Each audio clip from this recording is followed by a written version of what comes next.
gang violence, losing close friends, family members, you know, like losing close people to you right next to you, you know, like seeing a life leave, like it's stuff that scar you for life, you know what I'm saying?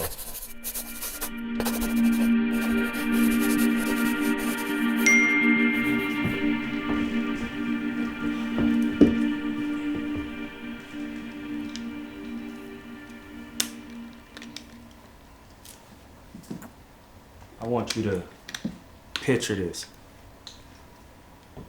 No lights, no studio, no people around you.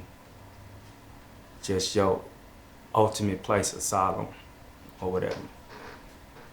You got your pen and pad maybe, or maybe you just got a camera in front of you recording this. Some of the deepest thoughts you ever heard, almost like venting session. Some of your deepest thoughts, and you going back to one of the earliest thoughts of even your childhood that you've never shared with people, that's heavy on you. If you could share that with us.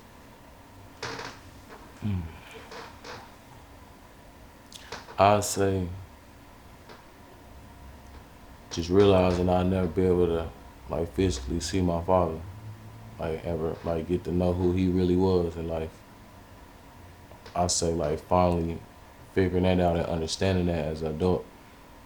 I gotta say that. How old would you when you actually realized that you don't have what you should have around as far as a father? When I seen my babies running around, when I seen them, Daddy, you so funny. Daddy, how you know how to do this? This and that, this and that. Just questions they asked me, which make me ask myself the same question.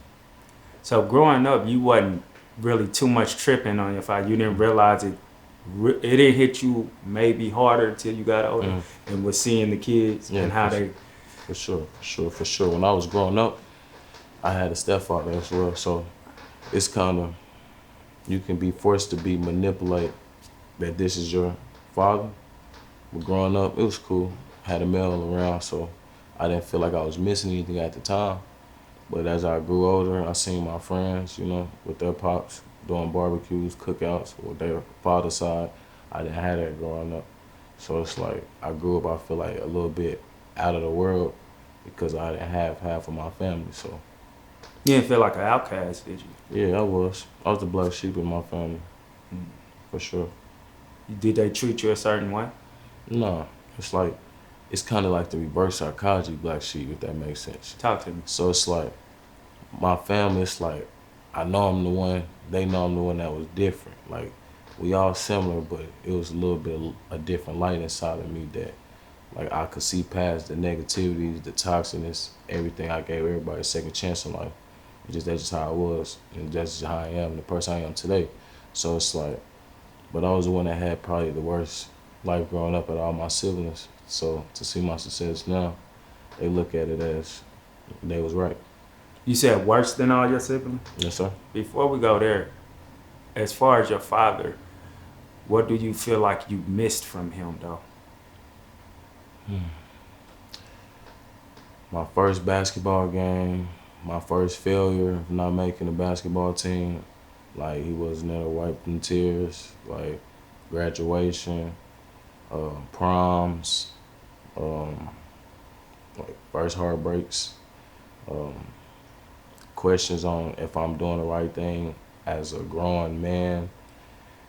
I liked a lot of stuff like barbecues, like I just wanted to just stand next to Pop sometimes, you know what I'm saying? Just see how like why am I like how I am? So I didn't get that. How'd your mama help you navigate through those things, especially your first heartbreak? She didn't.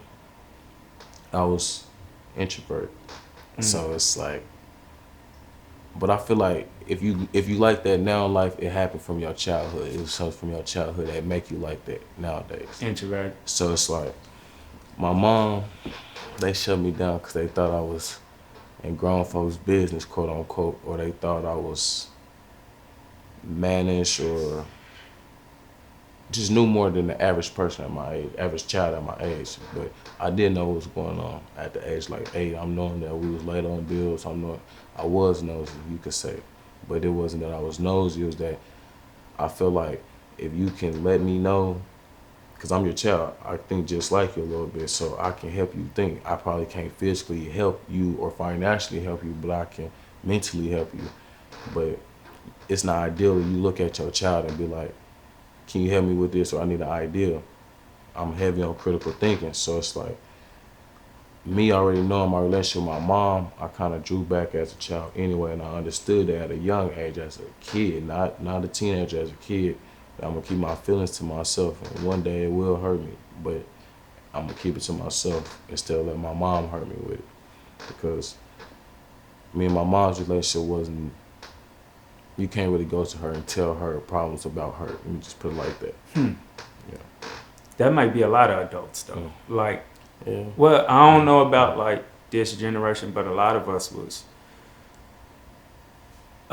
had that type of upbringing. Like, you can't really tell them about themselves because, of course, they feel like they got more experience than you. You can't really. And I was just telling somebody this the other day, like, bro, you may have more experience to them in certain things, but certain things they experience you wouldn't know nothing about, or they've learned how to maneuver. Like, we didn't know how to really maneuver through bullying and all of that stuff, like the internet and all of that.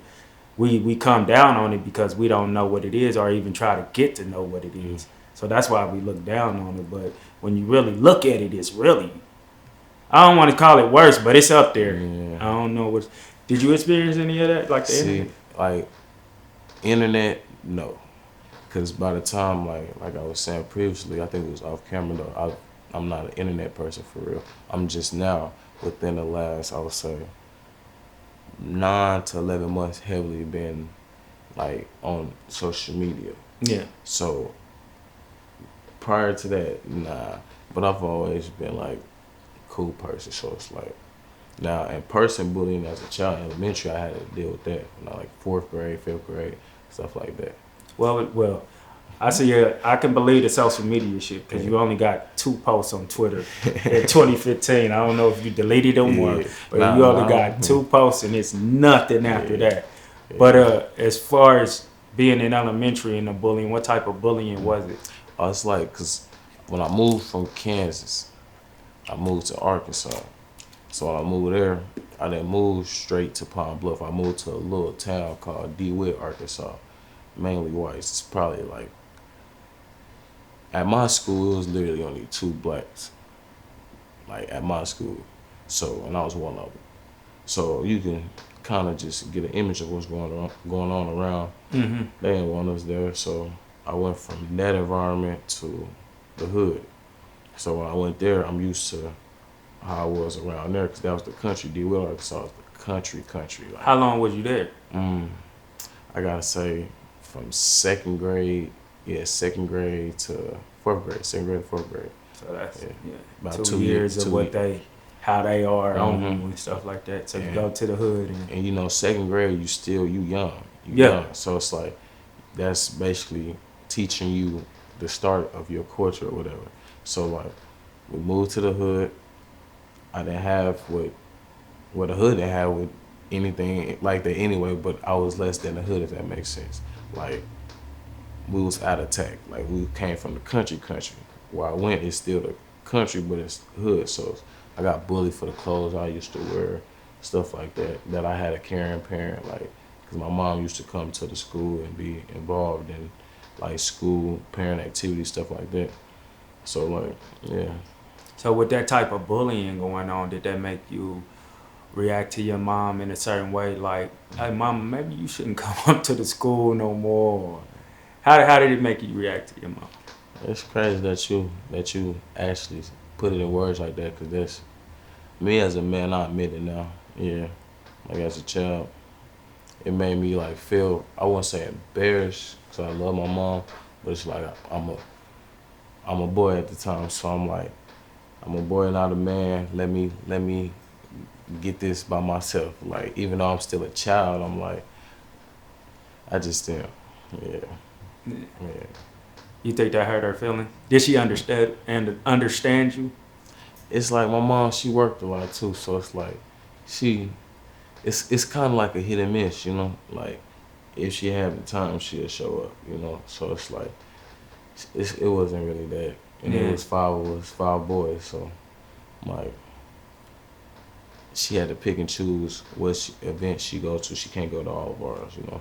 So it's like I kind of grew up just trying to look out for her. I never really invited her to my stuff. Like if I had award ceremonies, when I'm knowing I'm getting an honor roll award or something, I still wouldn't tell her, just because I know she had work, or I knew she had something for my little brothers or something. Then when she find out, because I'm in the newspaper or something, she'd be like, "Why you didn't tell me?" Then I'd just be like, just make an excuse in that moment, but it just always looked out for her for real. I wouldn't look at it as embarrassing. Yeah. So you say your siblings didn't struggle like you struggled? Yeah, they struggled, but they didn't struggle because we all grew up in the same home. Yeah. Like my mom kept us together, so I salute her for that. Like we all have different fathers, but the difference is I'm the only one that did know mine. And the thing about it is I didn't just not know him. I was basically lied to about who was my father for so long. Like my name is not really my people's. You know what I'm saying? Like I was named after somebody that's not really my father. So my whole life I was lied about that. So like with that, they actually got to see their father, got to at least have some father-son time. I didn't have none of that. But I never looked at them with envy or anything like that. I was happy for them.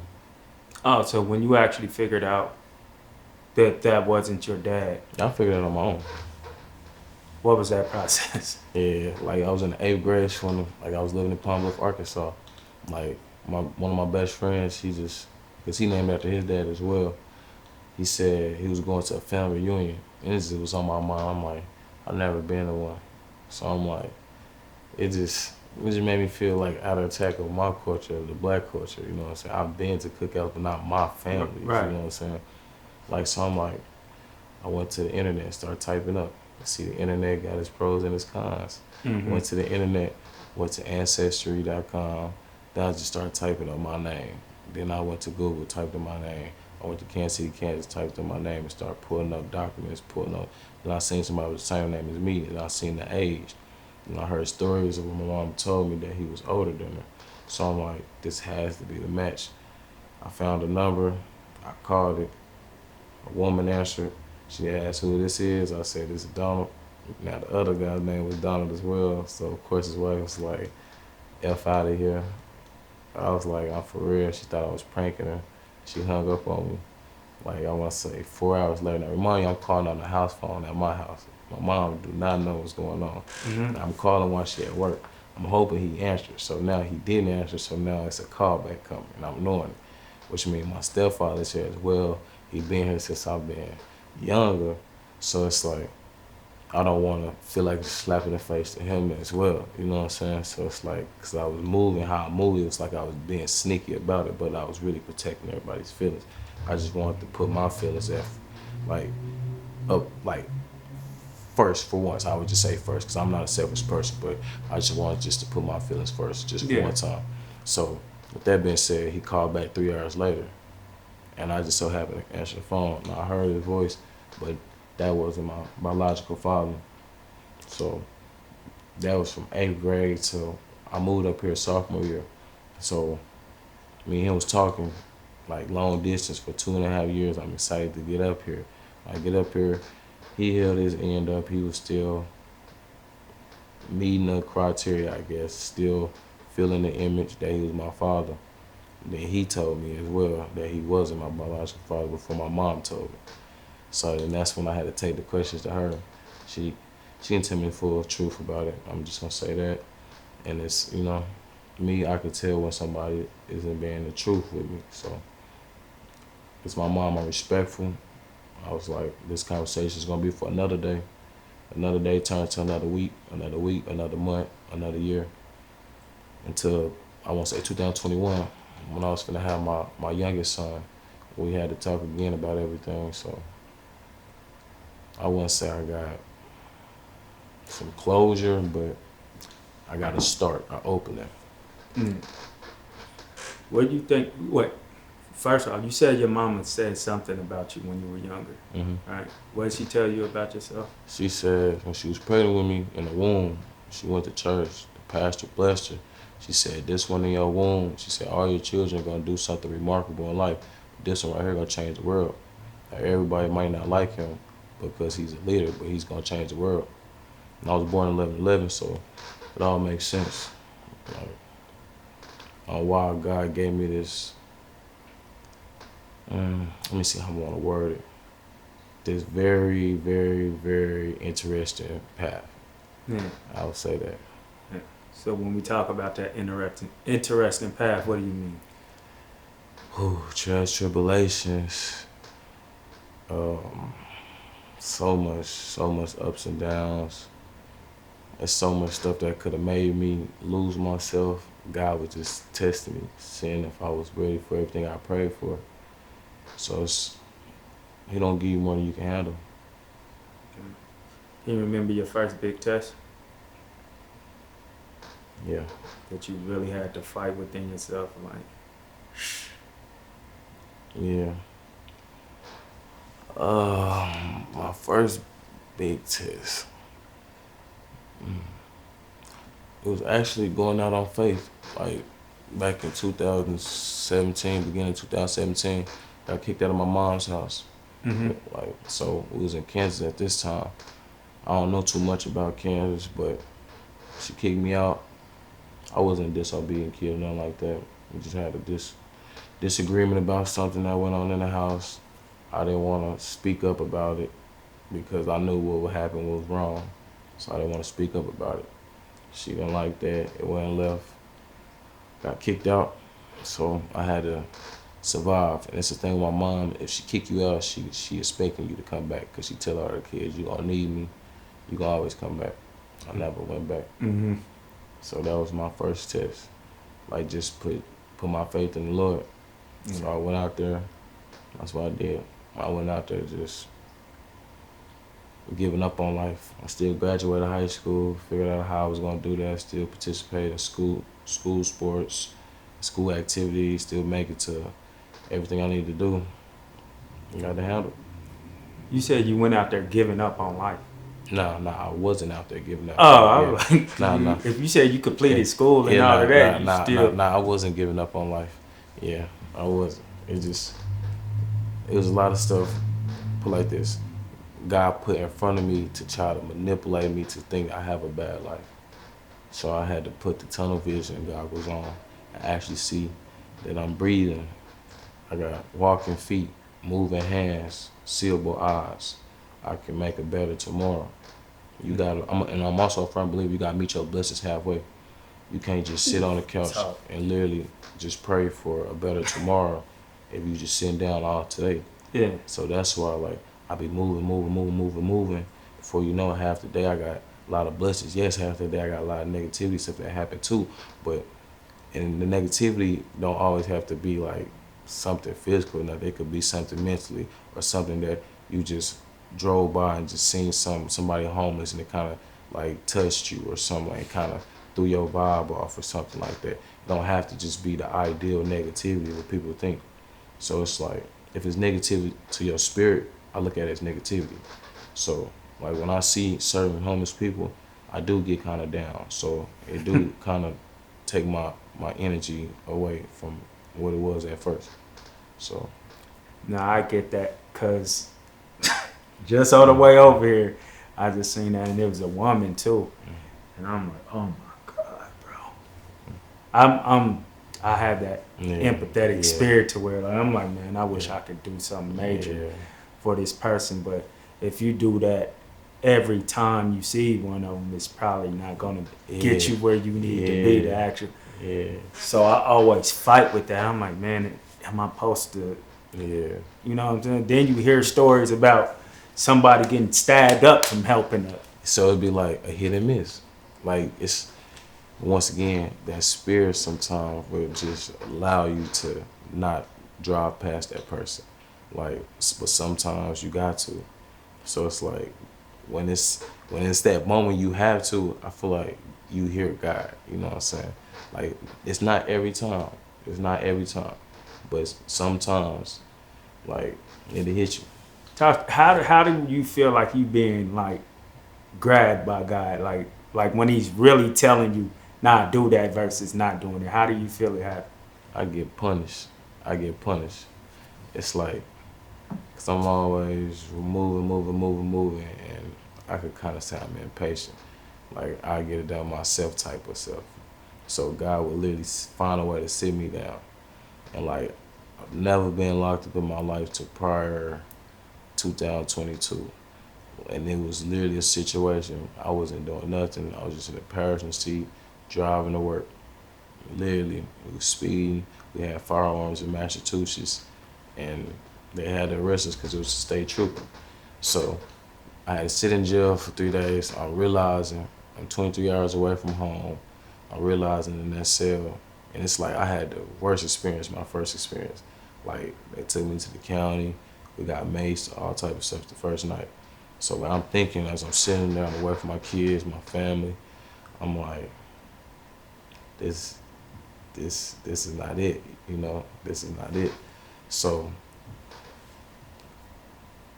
this year, the same thing happened when I went to Vegas. A sold out show I had for Super Bowl weekend. They said I was smoking on the strip. Now remind you, weed is legal down there. So and I had a show. So I got locked up the day before the show. I got released 20 minutes before my show, so I was able to still go perform and get paid for it. But with that being said, I'm saying that to say this. Each time, I didn't really lose nothing from having to sit down, but he made me sit down, like forced me to sit down, basically. Like where I had to rethink everything. Am I doing the right choices in my life? Am I choosing to do the right thing? Because yes, I admit some of my decision making, I know it's not the best decisions. So it's like I had to rethink about all that, just sitting there by myself.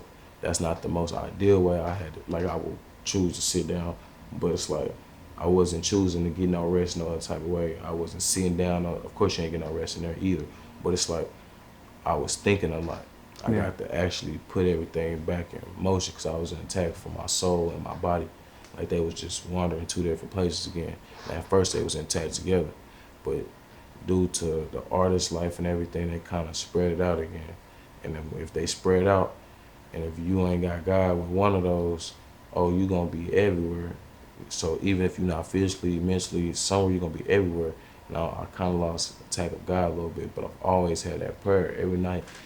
Since I'd say probably 10, 11 years old, every night I try to make sure I say like a 5-minute prayer, 5 to 6 minute prayer.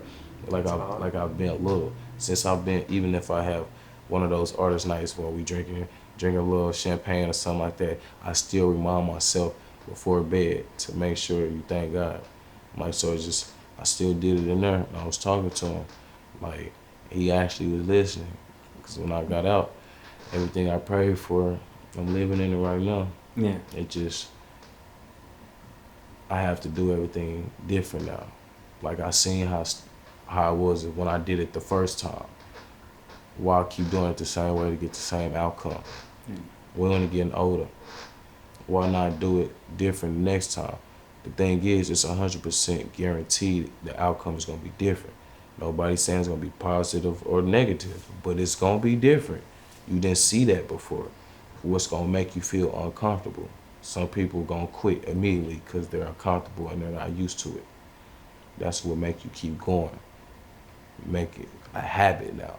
Yeah. So, being a young black or brown young man who is an artist, and you probably travel in packs sometimes too, being caught with a gun on you or weed, does that scare you in the society we are in today? Like the cops pulling you over, like what could happen, knowing what kind of stuff runs through your mind when something like that happens?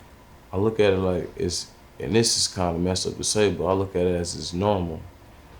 Me personally, I have bad anxiety anyway, so anytime a police is around, that starts triggering my anxiety and everything, just because the way I know how I was treated in Massachusetts and then in the Vegas situation. Yeah. East Coast, West Coast, same result.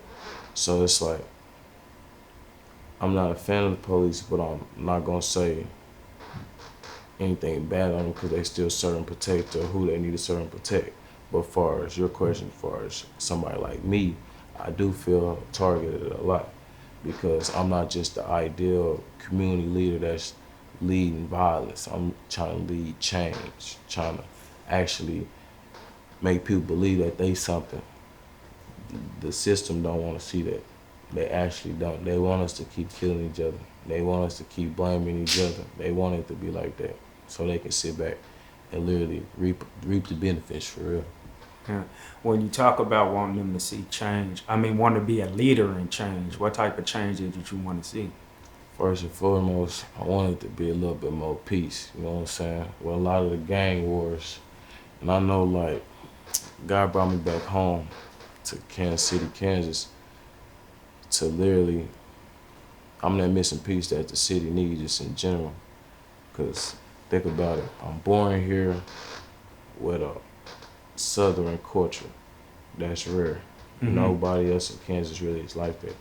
Whether it's there on the Kansas City, Missouri side, Kansas City, Kansas side, the way I talk, the way I'm able to have my deliverance, like I can have people in the palm of my hand and they can listen. They listen, they be like, okay, he actually know what he talking about when it comes to wanting better for myself. Not me, but the person I'm talking to.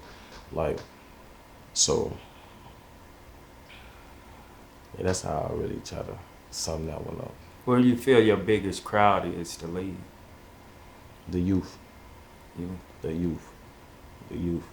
I feel like it was a saying, I don't know about heart, but it's from the movie The Hate You Give. It's something about the younger child, something about the village. The child burning the village, something about the black sheep child burning the village once you get older or something like that. But the youth, if you manipulate that youth with everything negative, they're gonna grow up and they're gonna be exactly what you think they're gonna be, but worse. The world not gonna change if you don't start change with them. The older people my age, they're kind of stuck in their ways already. You can't really tell them nothing. They're grown in their head, quote unquote, pay my own bills, nobody telling me nothing. But the youth, they want to learn new stuff. They want to know, what should I do in life? They're curious. So it's like, you don't want them, in general, this is the reality, including my kid, they're going to look up to somebody. You just try to make sure you're the one that they're going to look up to. And if they is going to look up to you, make sure they're looking up to something that's right. Nobody perfect, but you got to make sure you look in the mirror. Every morning when I look in the mirror, I tell myself, today something's good gonna happen today. Mm-hmm. Like I try to leave the house with something besides Kansas City is this, Kansas City is that. If you driving around thinking of that, what you think is gonna happen eventually?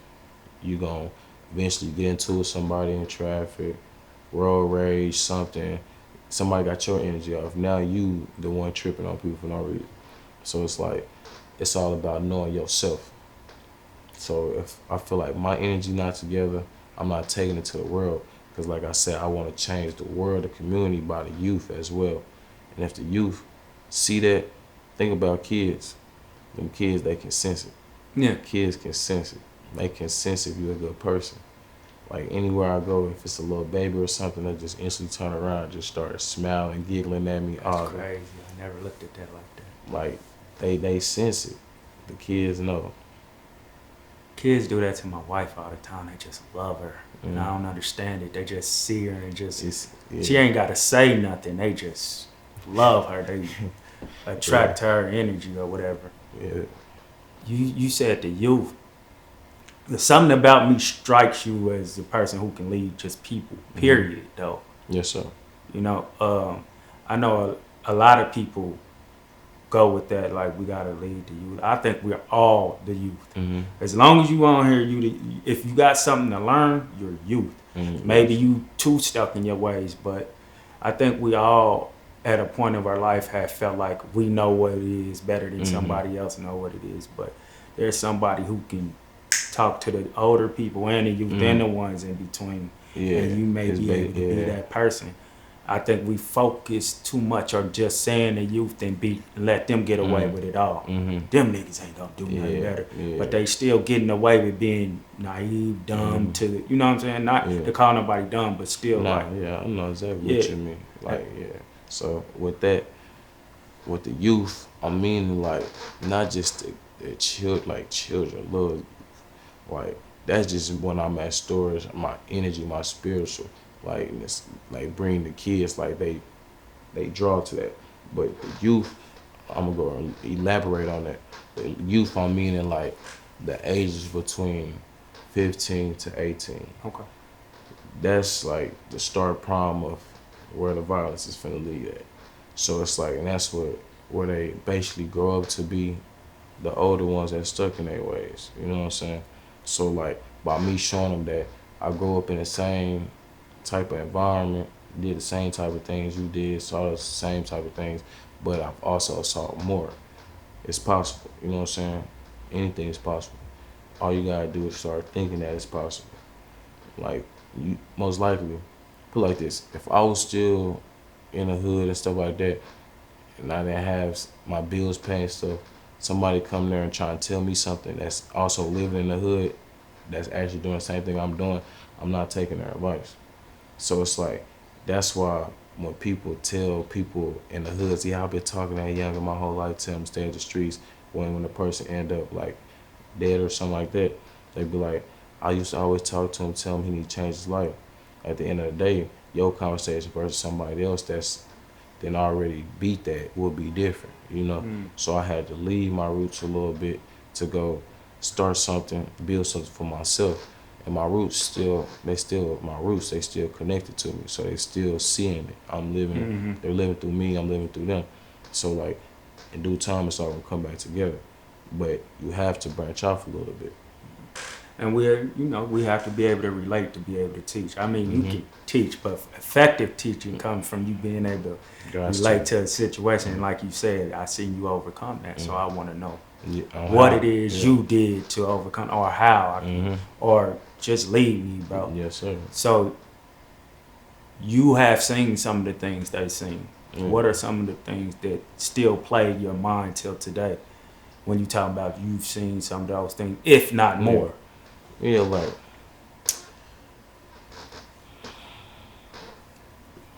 gang violence, losing close friends, family members, you know, like losing close people to you right next to you, you know, like seeing a life leave, like it's stuff that scar you for life, you know what I'm saying? No lights, no water, having to be hungry for 3 to 4 days, stuff that stay on your mind, you know, like holes in your sock, like not knowing how you gonna make it till tomorrow, where you gonna sleep the next day. You hearing the next people in the next room telling the people, yeah, your company gotta leave, he been here long enough, like you know you're not wanted. That's a different type of feeling, laying on the couch, knowing, you know, that they don't want you there. You ain't got nowhere to go tomorrow, don't got no car, don't got no money. So it's like, them is just little examples of stuff that the average black person went through, you know what I'm saying, from the hood. Them just little examples. Like the list can go on, but. It's something you said in your music that stuck out to me. And I don't want to know the details of the situation. I just really want to know more of your headspace about it. Okay. When you talk about losing your best friend to your brother, or your brother to your best, which one did you? Brother to the best friend. Your brother to your best friend. Yes, sir.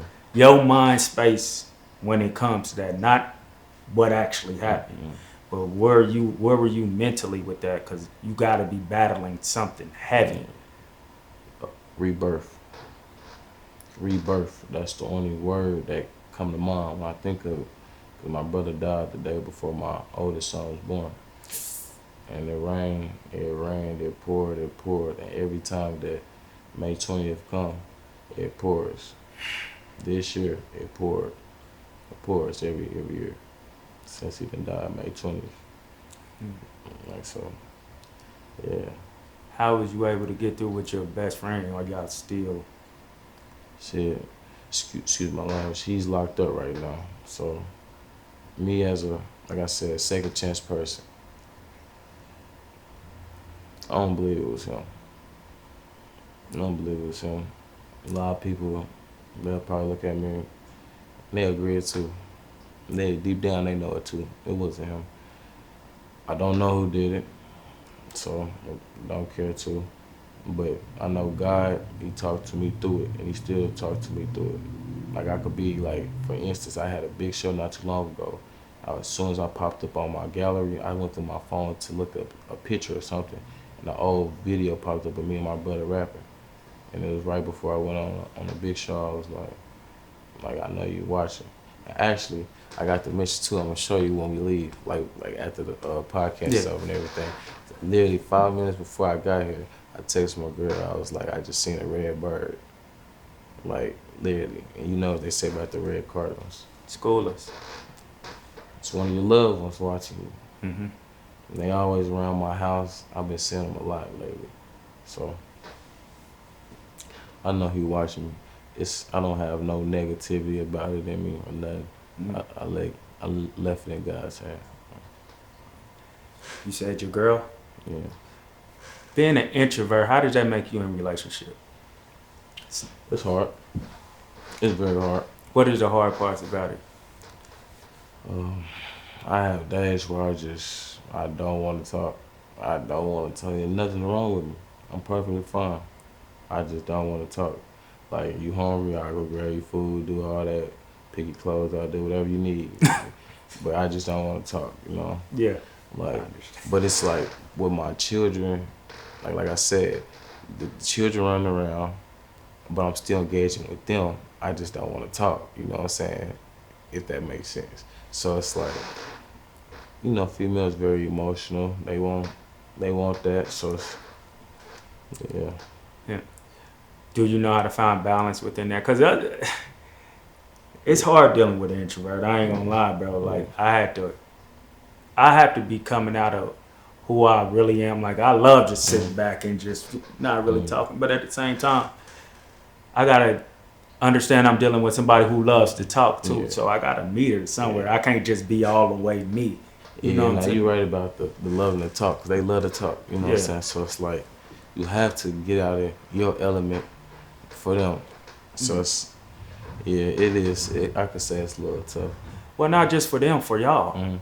Because y'all in a relationship and that's together. So if you in a relationship, obviously you would want it to grow. Yeah. The only way it grows is if both of y'all merge and, you know what I'm saying? Together. Both of y'all got to compromise. Both of y'all got to, you know, let go of some. I mean, and then when you do it, you realize, like, it ain't that bad. Yeah, it's really not. It's really not. It just, with me, it goes to, like, well, my introvertness is, it be having a little additional, you know, trust issues, stuff like that, like bipolarness, all that as well with it. So, yeah, I be having it mental wars, but I'm so strong mentally, I can keep them, I can control them, but they still going on in there. It's funny you said trust issues, because that's your last post I seen on Twitter in 2015. And you had to be a teenager, young teenager. That's when I first moved up here. Yeah. Trust issues that early. Yeah. You understood trust issues. Yes, sir. That's crazy. Yeah, I had to look, like I said, every morning I look in the mirror, I realized, like, my mom, I love her, but she taught me a lot, whether it's negative or positive. Trust issues, everything. Yeah. Like, a lot of stuff hurt me, so it taught me at an early age that anything could happen to anybody. And the quicker you understand life, the longer you're gonna be like successful, the longer you're gonna be able to be above water. It's the ones who want to be above water, the ones who want to swim, the ones who want to peek their head above the water. But most people drown. So when you talk about trust issues and being in the field that you in and having to deal with all the humans you have to deal with, it would be hard to, if you just don't trust nobody or trust anything. Because, I mean, you got to trust something. Like they always say, you sit in a chair and don't even look at the screws. Don't even see if it's, like, put together or not. Me, I was like, when I was in high school, it was this teacher who had surprised us. He was like, y'all start off with 100. Everybody starts off with 100. And I'm like, hell yeah, I got it, or whatever. He said, it's harder, it's going to be, y'all cheering, but it's going to be harder to keep that 100 than it is to gain. I'm like, so now it hits me like, even with trust, I give you 100% of trust. Now you about to show me exactly who you are when I let you in a little bit. I get to see who you are instead of you trying to disguise yourself when you coming into my life about being somebody. I'm gonna give you 100 right now and let you drop off. You ain't disappoint me when I give you that 100 right off. Where it's gonna disappoint me if you grow into this person I thought you was, then I didn't give you 100% of my trust. Or whatever, it ain't gotta be 100, but I didn't put you in that trust box. You know what I'm saying? So I think that's so. I love the way you put that in words right there, because I couldn't even think of no better scenario to put that. Like, that happened to me before in school. Like, they gave you 100. They started off with 100s. And like, I knew something was off. I just knew something was off. Like, why? And like, but they did that in all 7 of my classes. Like, they did to the whole school. Everybody started off with 100% A's. And by the end of the first semester, I was proud of myself though, cause I kept them like an A-. My lowest was a B+. And it was hard, cause once them tests come in and you start getting graded now, if you didn't get no another 100% on that test, then that's when numbers come in. You start dropping a little bit, even if it's a little bit percentage, you still dropping a little bit. You don't got that 100 no more. So that go in regular life. You may not, you know what I'm saying, that did in your world, it ain't that much, I'm gonna keep this away from this person. That didn't take you down probably like 7 percentages. Yeah. Like in that person's book. They might not told you. I'm one of those people. That's all. You said your dreads earlier. Before we go there. You hate hearing sorry for your loss. I feel like when people say that, like, I'll take it in, you know, because I'm not like rude, disrespectful, but I just wonder, sorry for what though, you know? Like, life is life, you know? Life gonna go on. Some people that I had this conversation with, they would be like, that was kind of heartless, but it's not. Like, in reality, you live to die. And you die to be reborn if you don't figure it out in this life. So if you don't understand that, you probably gonna have life 10 times harder next go around. I'm trying to win this time, so I can actually rest. Cause I'm tired, but I know this time I'm gonna figure it out. You say you're tired? Tired of what? My soul. Like, I got an old soul. Like, so I know I've been here multiple times to figure it out. Don't know in past lives, but I do believe I was here multiple times. And just this time, I'm gonna figure it out. You believe it's always been in human form? I really haven't really opened my brain to really even think of it as that. Like, I just know we reborn in some type of way. Not even it had to be an animal or anything. We just reborn as something, you know. Whether it's reborn in a child or something, you know what I'm saying? That's what they want you to think. Nah, check this out.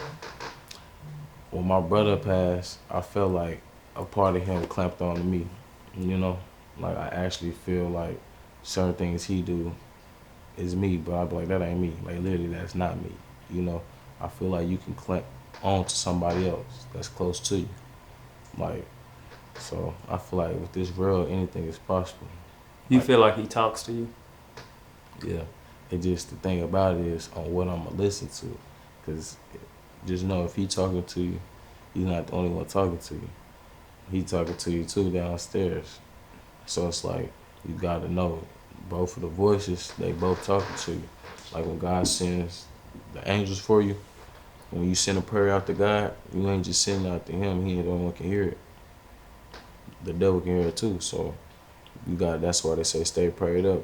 Because as that blessing coming to you, all the demons is coming to you as well. Kind of manipulate you, think you got a bad life, quote unquote. But that blessing coming. When you say you been here before, and you think that when you sing, when you going through something and you see it in your head, you like, I seen this before. You think that's a form of you being here before? Most people say deja vu, but it's crazy that you said that because after the show, one of my boys said, "Yeah, this is like deja vu." Woo, woo, woo. But I feel like a part of me won't look at it as deja vu, but a part of me do look at it. I've seen this in a different time, whether it's different time zone or timeline. But I seen it in a different time. I just can't put my hand on it. But it's like I don't really tell too many people in that situation when it happened. I want people looking at me like, "Well, that's deja vu," Yeah. or they just brush it off. Everybody's not mentally like intelligent. Quick for that. You ever want to travel back and see those different versions of you? Wish you could travel back and see those different versions of you? All the time. It's like all the time. All the time. Oh no, I was finna say I'm a big fan of myself. What do you like to think some of those forms was? Like from my childhood? Yeah, like like I may think like I was like Chuck Berry in my last. Some of those forms. Okay. I just know each form of me was just something that was a leader. Something was like. But I also know it's just I feel like put like this like your wildest talent and stuff like you was doing that in a different lifetime. You know what I'm saying? Like in one of my lives I was a boxer. One of them I went to the league for basketball. One I went for football. One I was like a Fast and Furious drifter, It's so it's like an artist, a tattoo artist, the list just goes on. So a movie director. Well actually that's gonna be in this lifetime. But like it's a lot. And it's like I actually can see that, but it's like if I tell the people, they be like, you just imagine. So I'm like, nah, I feel like I don't know, cause like my talents now, I got so many talents. Like I had literally a standpoint in my life, cause I didn't know what I wanted to do, cause I had so many talents. You talk about movie directing. I like to think part of my life I was like the leader of 300 or something like that, or Gladiator, like one of them type joints. When you talk about directing, though, what is the type of stuff you see yourself direct? Movies and stuff. Is you familiar with the director Jordan Peele? Yeah. That type shit. I want to be his competitor. So really? In due time, it's coming. Like I want to open your brain, make you think. Like, that don't surprise me. Yeah, I don't want to just with the way you talking. Yeah, I don't want to give him something regular. Yeah, so you got to have the cuts and everything. Yeah, right? it got to be right. From literally production to the storyline to the casting to the deliverance. Everything got to line together. When you talk about your locks, though, you said it's power in your locks. Why you say it? Cause actually, take us through the situation you was telling me before. When I moved up here, I had dreads. I cut them off because the high school I went to, I felt like an outcast a little bit. I cut them off, tried to redo my image. Now I realized I started regretting because I realized it's power in your hair, like in our roots as blacks. Like I do believe our peoples who come from Egypt, like, and the real ones that really do their research, really pay attention. Like on all the tombs, they have it like kind of like it's like, okay, they got the mask on, and then it's like forms of dread, but it's not dreads.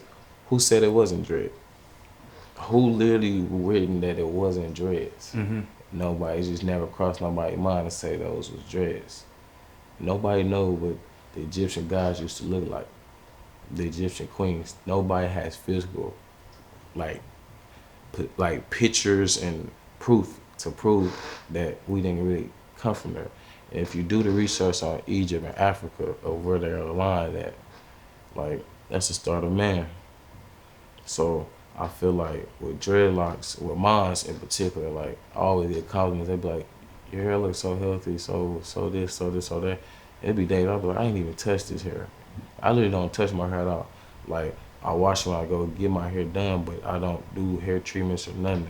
Like this is just natural God inside of me, because I feel like we all forms of God. So we're not God, but we're forms of God. So you got to know that as well. So like, my skin naturally glows on the sun. My dreads naturally looks like it's oily in the sun. Like, I feed off the sun.